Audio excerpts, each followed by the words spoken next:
Tama po ba? Pa-confirm po ako.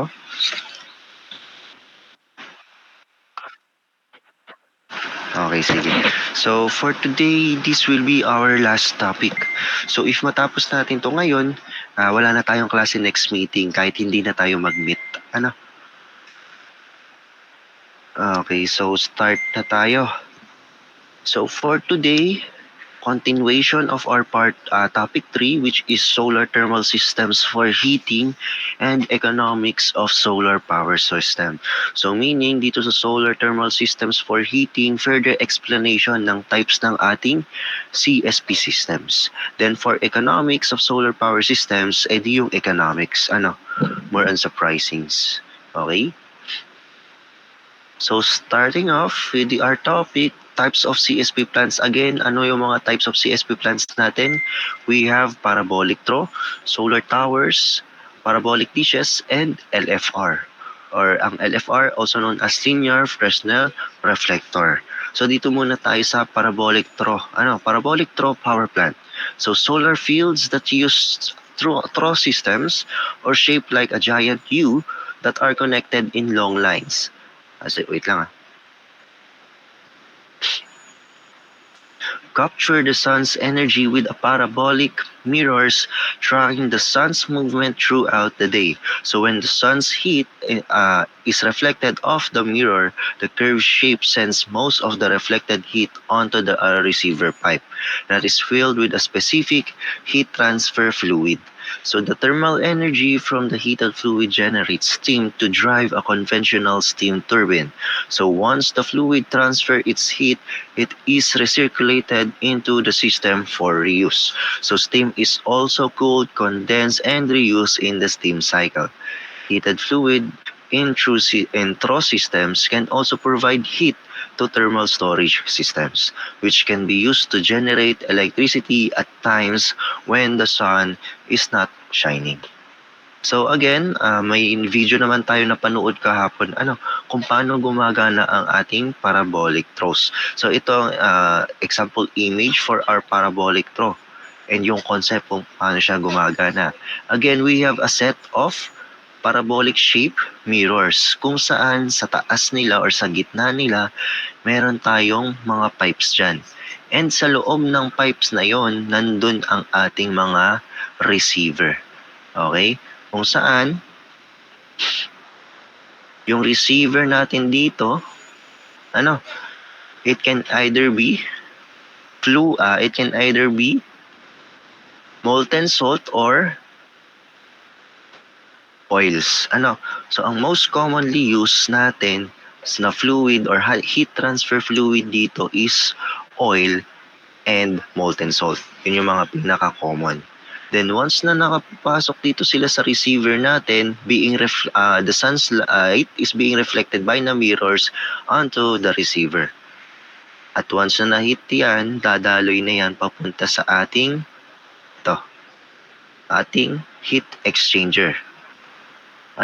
Dito sa heat exchanger natin. Kung saan yung heat exchanger natin, in this case, pwede siyang boiler. Okay? So itong sa heat exchanger, hindi lahat nagagamit. Yung iba, nilalagay sa isang storage tank. So bakit tayo may storage tank ulit? Para pag nawala ang araw during night time, magagamit natin. Or in case na hindi available ang ating sun during the day, we can still use our CSP system or yung parabolic throw natin. And since itong ating fluids dumaan sa heat exchanger, ginagawang steam yung water na kasama dito, yung ating fluids nagiging malamig ulit. So babalik uli siya dito sa ating parabolic throw na receiver. Magiging receiver sila and the cycle continues again. Then yung water naman natin, yung water na naging steam, dadaloy naman ngayon siya sa ating steam turbine. Kung saan yung impeller ng steam turbine, pag dumaan dun yung steam, mapapaikot yung impeller. And once na umikot yung impeller natin, nagkakaroon tayo ngayon ng mechanical energy. Kung saan yung ating mechanical energy, kino-convert ng generator natin into electrical energy for the use of commercial na. Okay, to meet the demands na. Then once na nakadaan siya sa steam turbine, again, dadaan siya sa condenser, cooling tower, or any condenser equipment para maging water ulit. Ano? And once na naging water ulit yung ating steam, babalik uli yan papunta dito sa heat exchangers natin para gawin uling steam at ma-drive ulit yung ating steam turbine. So, ganun lang ang concept ng ating CSP system. Ano? Pare-parehas naman yung concept ng CSP system natin. Meron tayong receiver, meron tayong receiver, meron tayong heat exchanger or boiler, meron tayong storage, meron tayong turbine, condenser, generator.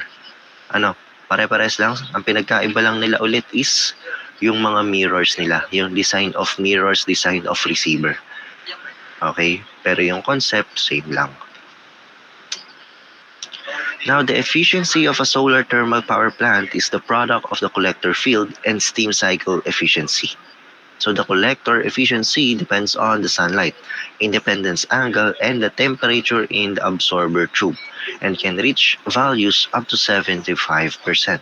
So field losses are usually under 10%. Again, hindi tayo 100% efficient sa solar energy natin. Meron pa rin tayo mga losses. Altogether, the solar thermal power plants can reach annual efficiency of 15%, approximately 15%. The steam cycle efficiency is approximately 35% and has the most significant influence on the overall efficiency. So central receiver systems, such as thermal power plants, can reach higher temperatures and therefore achieve higher efficiencies. So again, yung diniscuss natin last meeting, meron tayong advantages and disadvantages for our CSP systems. Tama. Again, ang disadvantage ng ating sa CSP system kapag on-align at on-a-point, o tanong ko lang, paki-confirm nga, tanda pa yung on-align and on-a-point? Tanda pa po ba? Sige nga, magtawag ako.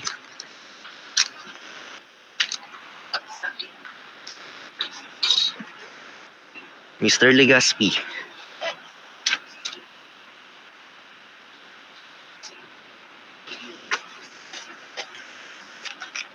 Hello, Mr. Legaspi.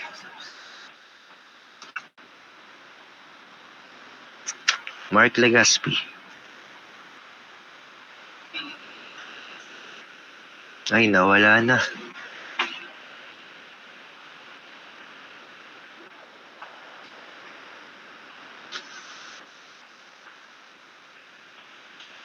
Nandito ba si Mr. Legaspi? Nasaan ba siya?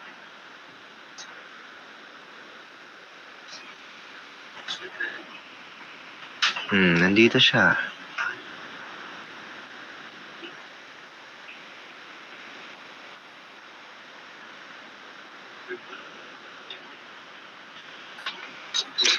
Mukhang tulog ata si Mr. Mark.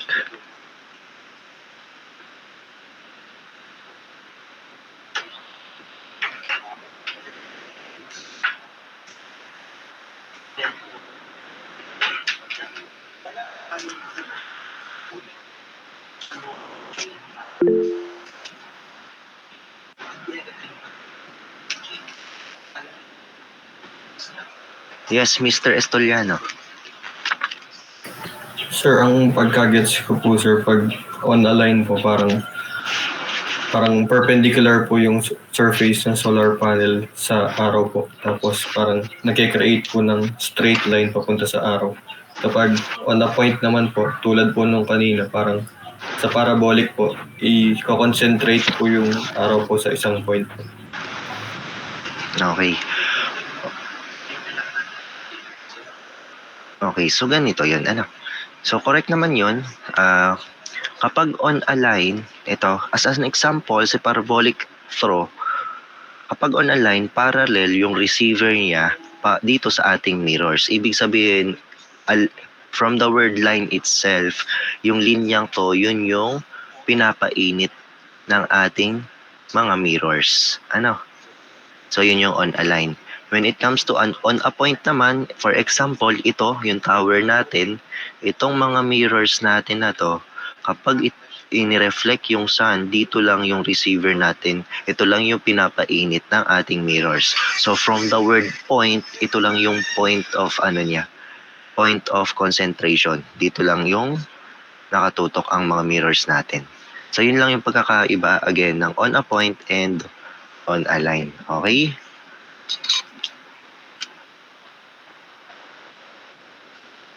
So thank you Mr. Estoliano. So again, advantages and disadvantages ng CSP systems natin, nandun. Ang disadvantage ng on a line is low operating temperature siya.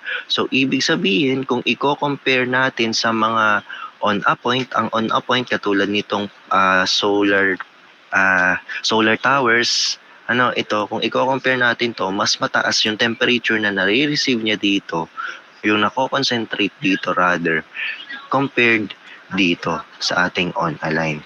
Kaya ibig sabihin, pagtaas ng efficiency natin pagtaas ng temperature ng receiver, pagtaas ng efficiency. Kasi pag mas mataas yung ating temperature dyan, mas mabilis yung pag-convert ng water into steam. Compare dito, marami pa siyang papainitin, so i-spread out pa yan yung heat transfer niya. So hindi agad ganun. Kaya ang disadvantages ng ating parabolic throw tsaka LFR, nakalagay dun sa disadvantage dun ay low operating condition. Pagdating naman sa ating mga solar towers like this one at saka sa parabolic dishes, ang nakalagay dun advantage, high operating condition. Okay po. So kaya ang sabi dito, higher temperatures at therefore achieve higher efficiency. Okay? So next, solar thermal power plant with steam turbine cycle. So power towers use large flat mirrors called heliostats. So to reflect sunlight onto a solar receiver at the top of a central tower, so itong mga mirrors daw natin dito, heliostat ang tawag. Okay? And then in a direct steam power tower, water is pumped up the tower to the receiver and heated to approximately 540 degrees Celsius. So the superheated steam then powers a conventional steam turbine. In this case, heat is transferred from the receiver to the power block via steam.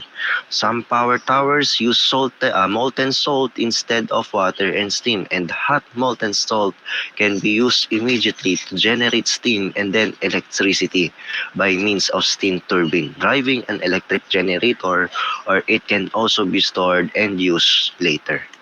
So again, ang concept ng ating solar tower, same lang as parabolic throw. So meron tayong receiver dito, meron tayong mirrors. Itong mirrors natin sa solar tower natin, ang tawag is heliostat. So ganun pa rin, kailangan pa rin natin ng heat exchanger equipment or boiler. Then kailangan natin ng turbine para pag naging steam yung ating kailangang substance na maging steam, madadrive niya yung turbine and then generator. So transforming mechanical energy into electrical energy. Then we should also have condenser. Again, yan yung mga equipment na hindi na nawawala sa CSP systems natin. Yan yung mga basic components. So we need condenser, turbine, a boiler or heat exchanger, receiver, and mirrors or lenses. Okay? Then generator din. So solar thermal tower power plants with a pressurized receiver used same combined gas and steam turbine cycle. So there are also pressurized air receivers. So in this case, a compressor pressurized air to approximately 15 bar. So pressure yan. So a transparent glass dome covers the receiver and separate the absorber from the environment. So inside the pressurized receiver, air is heated up to 1,100 degrees Celsius, which then drives a gas turbine. So connected to the compressor and to a generator that produces electricity. Waste heat from the gas turbine goes to a recovery boiler and drives a steam cycle. So the combined gas and steam turbine processes can reach efficiencies over 50%, whereas the efficiency of a simple steam turbine cycle is only 35%. Therefore, solar system efficiencies of over 20% are possible. So the heliostat typically constitutes approximately 50% of the energy system cost, and therefore it is important to optimize its design, size, weight, manufacturing volume, and performance. These are the important design variables approached differently by developers to minimize costs. So ito tatandaan to. Design, size, weight, manufacturing volume, and performances. Consider. Yan. Actually, when you are if you are going to be a design engineer when you graduate, ano, so share ko lang din, ito talaga yung mga kino-consider ng design engineer. Yung design, size, weight, manufacturing volume, and performance. Actually, kasama dito ang cost. So binavary nila dyan if they are designing equipments. So kung kayo ay magiging design engineer, a mechanical engineer, pwede yung design engineer. So yan yung mga inaaral nyo if you are going to be a design engineer. So in this figure, solar thermal tower power plant with pressurized receiver using combined gas and steam turbine cycle. So ganun pa rin naman ang concept. May mga dinadagdag lang tayong auxiliaries. Okay? So in case dito, nagkaroon ng chimney. Nagkaroon tayo ng yung combined gas and steam turbine cycle. Pero ganun pa rin ang concept. So energy storage is viewed as the next game changer in the power sector. So medium-term thermal storage system with 5H capacity or 5R capacity per day can be used to cover periods of peak demands at nighttime. So long-term storage system present thermal storage capacity between 8 and 16 hours, enabling the base load operation of power plants all night and in the early hours of the day when required. So in a CSP plant, thermal energy is stored before being converted to electricity. As a result, the round-trip efficiency of a CSP thermal storage can be close to 100%, much bigger than any electricity storage technology. However, CSP thermal energy storage or TES can only store thermal energy produced from the solar field as opposed to other storage technologies that can store electricity produced from any source. Okay? So, sinasabi lang dito, ito yung pinaka-medium term ng ating solar storage for our CSP system, 5R capacity per day. Okay na daw to para gamitin pang nighttime during peak demands. Pero ang pinaka-common kasi na ginagamit is yung 8 to 16 hours. Kasi nga minsan during the day, hindi naman natin masasabing laging may araw. Okay? So the most common thermal energy storage system currently in use or under construction are based on sensible heat storage using molten salts or synthetic oils. Again, sinabi ko naman din to last meeting, ang pinaka-common natin na receiver or fluids or heat transfer fluids is molten salts or oils. So some of the main large scale of technology of thermal and TES configuration for CSP plants are 2-tank direct systems and 2-tank indirect systems and single-tank thermocline systems. So the 2-tank direct systems essentially consist of 2 tanks filled with molten salt at different temperatures and fullness levels. So two main types of 2-tank direct systems are direct and indirect thermal energy storage systems. So in the direct system, salt is the heat transfer fluid and the storage medium at the same time. So in an indirect system, thermal storage is decoupled from the heat transfer fluid loop of the solar receiver via a heat exchanger. So 12.9, figure 12.9, ito yon. So let's explain kung ano ang difference nitong direct and indirect thermal energy storage systems or TES systems. So itong image na to, direct. When we say direct TES systems, kung ito ang receiver natin, nandyan pinapainit yung heat transfer fluid or itong HTF, dadaan yan sa isang storage unit agad. So ito yung storage unit agad. When we say direct, yung direct niya, nakakonekta tong storage kasama yung storage sa operation. Okay?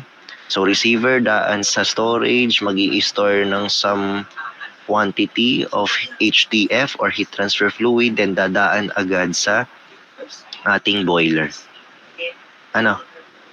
Okay, yung boiler or heat exchanger. Then steam generator, yung steam generator natin, heat transfer fluid, yung steam pupunta dito sa steam turbine, then condenser, then balik ulit. So itong direct TES systems natin, ang tatandaan nyo lang, itong storage natin, kasama siya sa operation.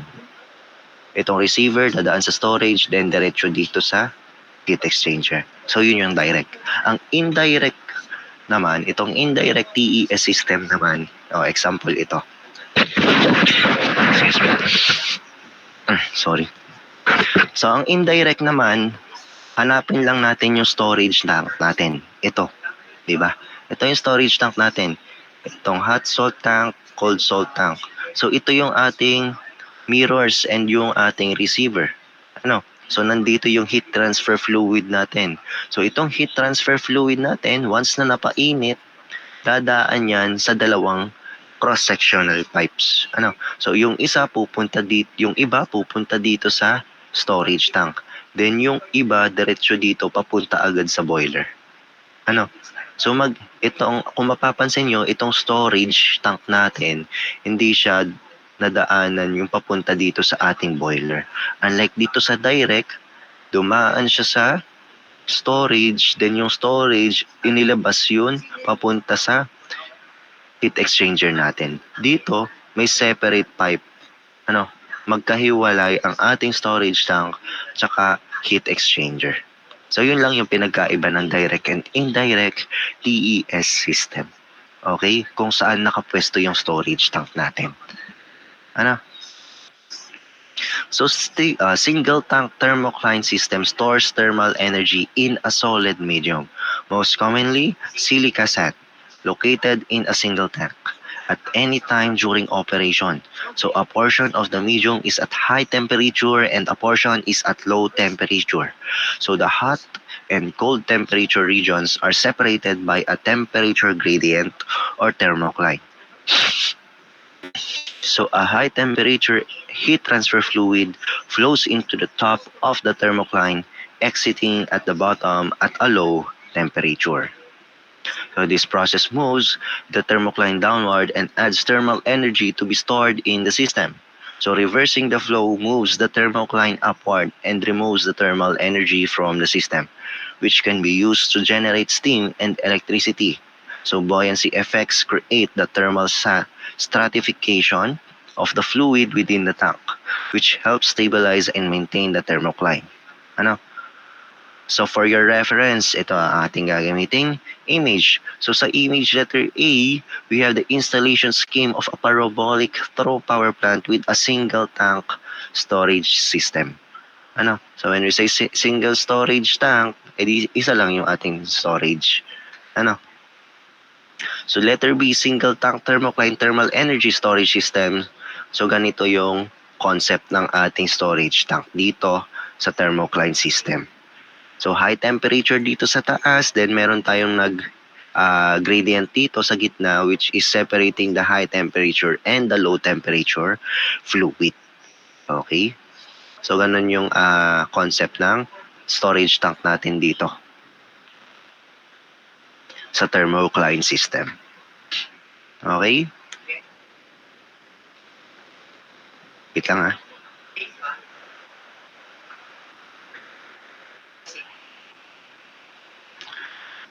Okay. So the use of a solid storage medium and only one tank reduces the cost of this system. So in comparison with the tank system, this system was demonstrated at the Solar One Power Tower. Here, steam was the heat transfer fluid and mineral oil was the storage fluid. So this table shows the operational solar thermal facilities with TES systems. So dito nagbe-base ang ating mga solar thermal power plants. Okay? Ganito din yung mga ginagamit nilang types. Nandito na example ng ating mga solar thermal power plants. For example, SSP SDCS test facility sa Almeria, Spain, anong type of power plant or solar thermal power plant ang meron siya? Parabolic throw. Storage medium niya, Santo Term 55. So itong nominal temperature natin dito, yan yung mga minimum and maximum. So cold which is minimum 225 or hot 295. Storage concept natin, anong storage nila? Single tank thermocline. Plant capacity 1.2 megawatts. Then storage capacity 5 megawatts. So nandito yung mga example ng ating solar thermal facilities. Okay? So kung curious kayo, pwede nyo tingnan lang yan sa Google nyo lang tong pangalan na to. Lalabas na yung itsura ng power plant na yan or yung solar thermal facility na yan. So ito, continuation lang yan ng table na to. Okay? Now, the amount of solar energy harnessed is a function of the solar collector orientation, and therefore efficient solar energy harvesting can only occur with assistance of a solar tracking system. So a mobility platform can ensure the movement of the solar collector system so that it can follow the sun and harness solar energy during the day. So this solar tracking mobility platform plays a crucial role in the development of solar energy applications, especially in high temperature solar concentration systems that directly converts the solar energy into thermal or electrical energy. In these systems, high precision tracking is required to ensure that the solar collector is capable of harnessing the maximum amount of solar energy throughout the day. Some solar tracking platforms designs are shown in this figure. So, ang ating mga mirrors, yung mga mirrors natin sa CSP systems, may sun tracker yan. Hindi lang yan basta nakatigil in a some position. Excuse me. Sorry, may sakit ako, So, may sun tracker yan. So we have one axis sun tracker and two axis sun tracker. When we say sun tracker, yung mirror natin sumusunod sa position ng sun, sa angle ng sun, para maitutok yung sun's light papunta sa receiver. Okay? So for one axis sun tracker, we have the vertical axis tracker, tilted axis tracker, and horizontal axis tracker. For two-axis sun tracker naman, we have azimuth elevation tracker, tilt roll, or polar tracker. So when we say one-axis sun tracker, ibig sabihin, isa lang yung naibu sa kanya. From the word dito, one. Then if dito naman is two-axis, di dalawa. For example, example to ng two-axis sun tracker. So ibig sabihin, umiibo siya vertically and horizontally. Tapos sinusundan niya na yung direction ng yung sun natin. Kung nasan yung sun natin, may sensor dito, susundan niya yan. Okay? Para yung sun's light always reflected when the sun is available up onto the receiver. So ito, example naman ng one-axis tracker natin. So as you can see, dito sa first image natin, ganito lang siya. Ganito. Then, ito namang second image natin, itong mirror natin, hindi yan umiibo. Ang umiibo dyan is yung platform. Umiikot. So, isa lang yung umiibo. Unlike dito sa two axis, dalawa yung umiibo. Okay? So, yun yung difference ng ating sun tracker. One axis and two axis. So any solar tracking platform with electronic control system must be designed for the continuous orientation or positioning of the solar harvesting means with respect to the sun's vector. So the solar tracking platform and control system for a solar harvesting means should be able to control and manage the physical movements of the solar collector with high accuracy. So may sensor yung ating sun tracker. Para kung nasaan man ang position ng sun, doon din sila nakatutok. Okay? Next, we have the solar thermal energy storage or the STS. It refers to the accumulation of energy collected by a given solar field for its later use. So again, kaya tayo may storage. Para saan ba ang storage? Para sa heat transfer fluid natin, para ma-store natin yung heat transfer fluid natin. Para dun lang siya. In case na hindi again available ang sun, ang operation ng ating solar thermal power plant continuous pa rin. May magagamit pa rin tayong HTF or heat transfer fluid. So yun lang yung sinasabi dito sa slide na to. So the selection of an STS is determined by a set of physical, chemical, environmental, and economic properties, including, so ito yun, mga energy density of the storage material, heat transfer and mechanical properties, chemical compatibility and stability, thermodynamic reversibility, environmental impact, thermal losses, and costs. So nagbavari pa dyan ang ating solar thermal storage system. So the classification of STS is generally done considering two characteristics, the nominal or maximum temperature, which affect the maximum overall efficiency of the system. So again, ang ating highest temperature, dun din nakabase ang inyong maximum overall efficiency of the system. Kasi nga, sa pag-init ng temperature ng heat transfer fluid natin, sa pagbilis pag-convert ng ating water into steam. Then next is the nature of the energy storage process regarding the materials and the equipment used. So these are the two classifications of STS. Okay? Characteristics. So as for temperatures naman ng ating TES or thermal energy storage, it can be classified as low temperature TES, medium temperature TES, and high temperature TES. So for low temperature TES, it is used for heat storage for domestic application. Meaning, ang range niya lang is 40 to 90 degrees Celsius. Pagdating naman sa medium temperature natin, temperature up to 300 degrees Celsius naman. So it can be used, for example, in process heat applications and power productions lang, in organic Rankine cycles. Okay? Then for high temperature TES naman, discharge temperature must remain above 400 degrees Celsius for Rankine cycles and 600 degrees Celsius naman for Brighton cycles to overall efficiencies to be economically attractive. Okay?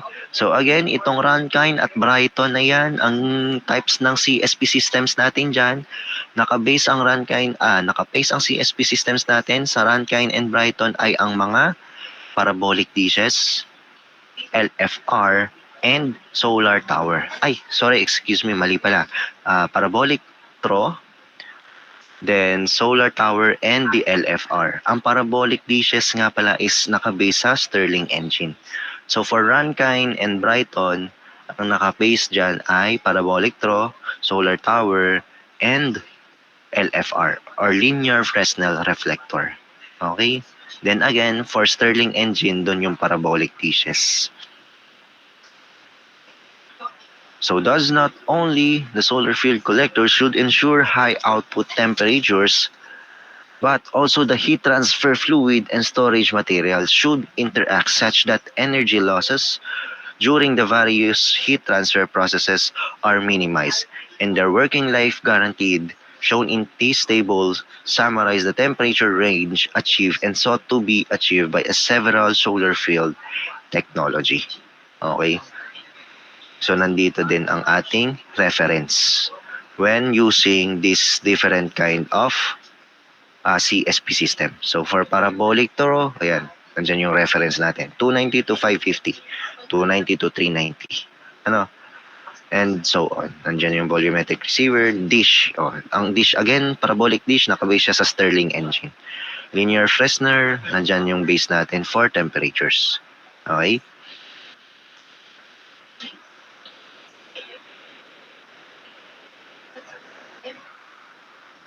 So there are three types of TES system considering the process of storage and the corresponding medium. So number one, we have the sensible energy storage.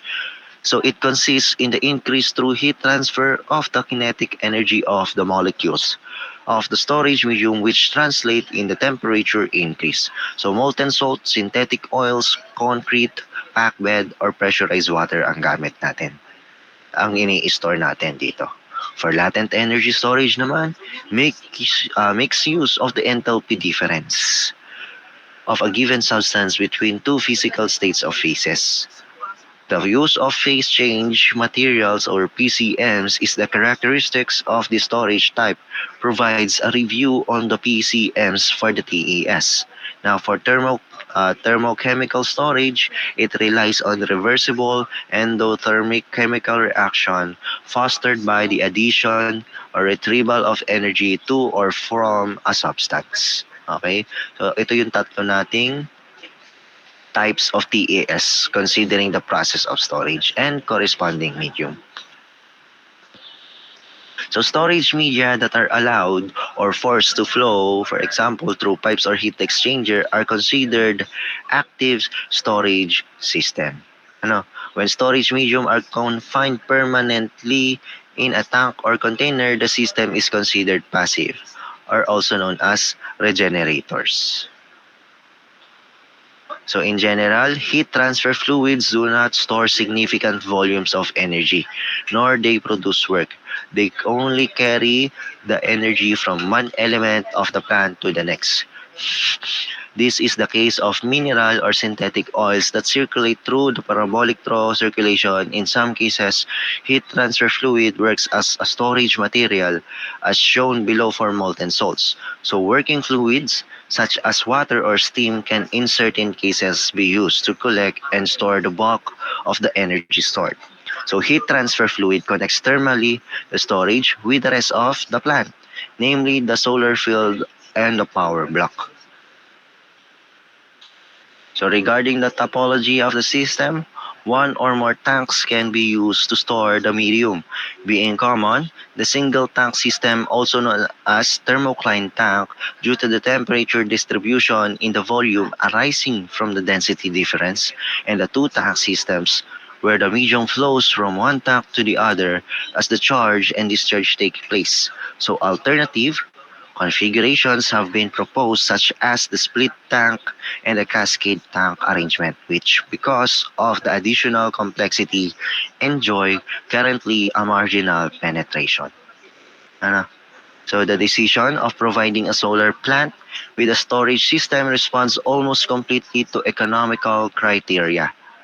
So when you are making storage systems natin, economical criteria talaga yung ating pinagbabasihan.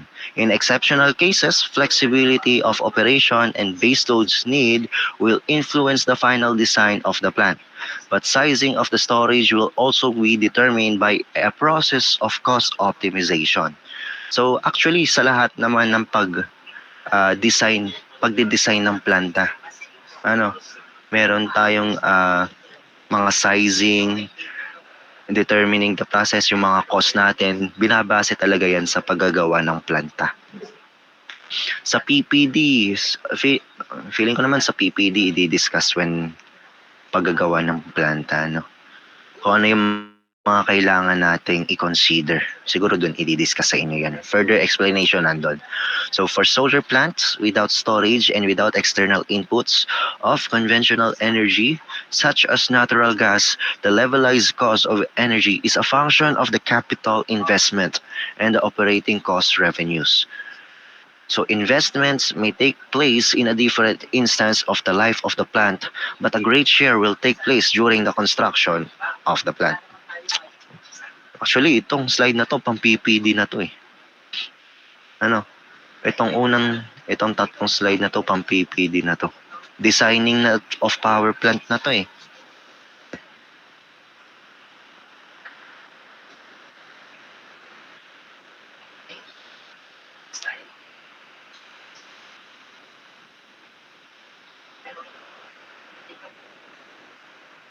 So the cost of STS depends on the three main terms. So the cost of containers, storing materials, and the heat transfer fluid.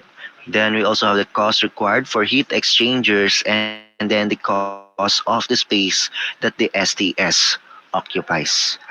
So building power plants na tayo dito ngayon. Ine-explain lang dito if you are going to build solar thermal power plants, ito yung mga i-consider natin, mga containers, storing material, yung fluid na gagamitin mo, mga equipment mong gagamitin.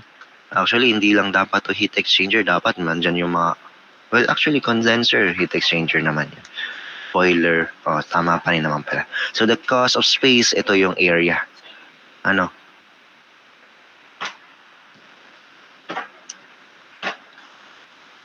So, here is a table. So, table natin, nandito nakalagay yung mga capital cost natin.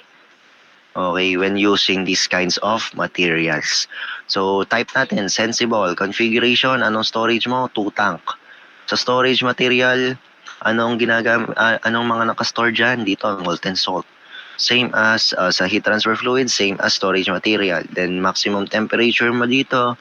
Then, yung cost niya, capital cost. So yung itong mga datas na to, if you are going to be a design engineer, as a mechanical engineer, tanungin ko lang kayo, anong bang gusto nyo?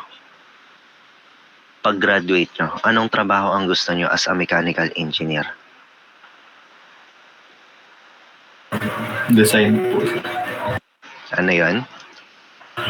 Sa pag-design po, sir. Design engineer. So as a design engineer, yan yung mga kino-consider natin dyan. So share ko lang din from my experience para sa inyo na din to. So itong mga to, yung mga datas na yan, we call this as data sheets. So dito, kino-consider namin yung at mga equipments, kung ano yung mga datas na kailangan naming aralin. Kino-consider namin yung cost, minimum and maximum temperature, anong ilalagay doon. So when you are designing, dapat alam mo yan lahat. And kung may client kayo, yung specification nila, aaralin mo lahat yon. So if you are a design engineer, as a mechanical engineer din, marami pa ring aralin ang mangyayari talaga. At as a design engineer, meron kang specific equipment na i-specialize. Sa design engineer, meron tayong rotating engineer, HVAC engineer, ano pa ba? Static engineer, package engineer, yun yung mga example ng design engineer.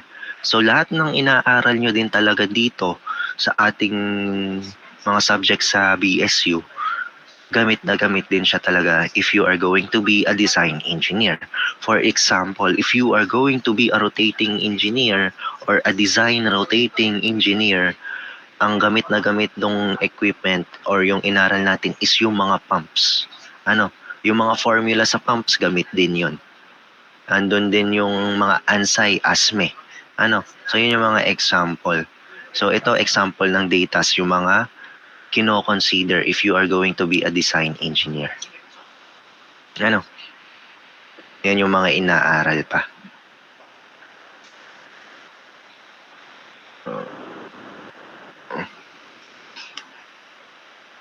Wait lang nag-lag ata ang aking laptop.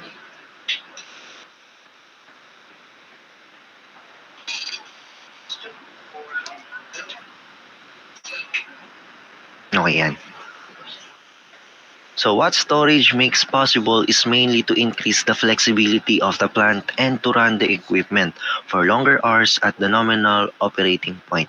So flexibility or dispatchability means that one can generate electricity, not strictly when the sun shines, but when electricity has more value, So the economics of the plant improve when the elements of power block operates steadily. So which reduces mechanical and thermal fatigue, typical cyclical operation. So if walang problem, nga naman, self-explanatory na naman to, no?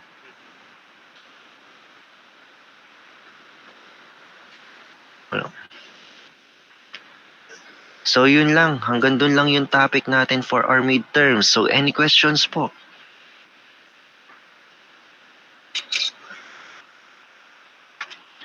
May Wala questions po ba? naman po, sir. Wala Wala na. naman po, So sir. far po, sir.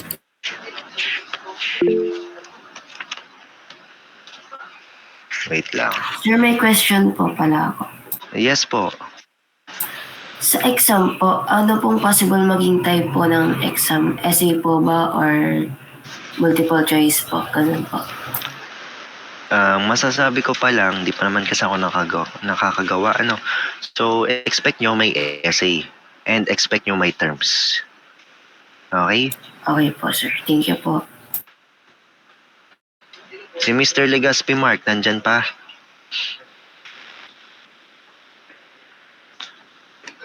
Ay, hindi talaga Sir. nasagot. Ba't hindi nakasagot Sir. kanina? Sorry po, sir. Nakatulog po. Okay lang, sige. Okay, so if wala kayong tanong na, you can leave our Google Class na.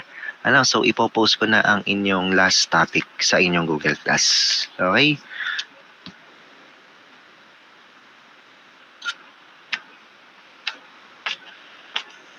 Okay po. Yes po, sir. Okay, sige. Salamat Thank po. you. Thank you po, sir. Thank you po, sir. Thank you po. Sir